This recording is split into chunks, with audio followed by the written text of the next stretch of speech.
In a small, forgotten town, Richard, a kind-hearted but troubled man, crossed paths with Diane, a woman shrouded in mystery and burdened by an ominous aura.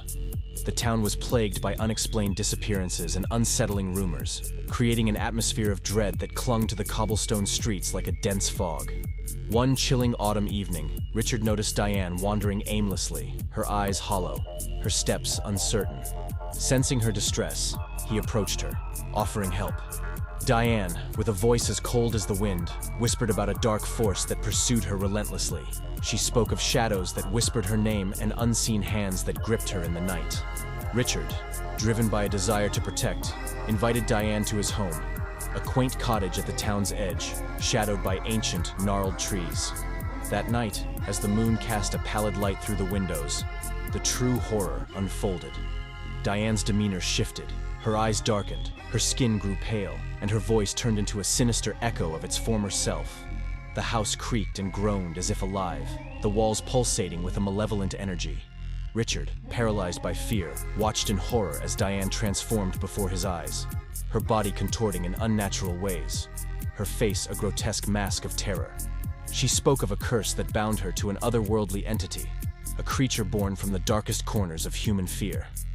In a desperate attempt to free her, Richard sought out the town's forbidden lore, delving into ancient texts and forbidden rituals. He discovered a sinister pact made generations ago, a deal with a malevolent force that demanded a sacrifice every full moon to sustain its existence. As the night wore on, the entity within Diane grew stronger, its malevolent presence suffocating. Richard, realizing the gravity of the situation, made a harrowing decision. He would confront the entity, offering himself as a sacrifice to save Diane and the town. The climax was a terrifying spectacle of otherworldly horror. The entity, now fully manifest, was a grotesque amalgamation of shadows and despair, its form constantly shifting, its voice a cacophony of tormented screams. Richard, armed with nothing but his resolve and a talisman from the ancient texts, faced the creature. The battle was gruesome and surreal, the cottage becoming a battlefield of eldritch energies and primal fears. Richard fought with every ounce of his being, his every move countered by the creature's unimaginable power. In the end, Richard lay defeated, his body broken, his spirit shattered. As he drew his final breath, a ray of moonlight pierced the darkness, and the entity recoiled, its form dissolving into the night.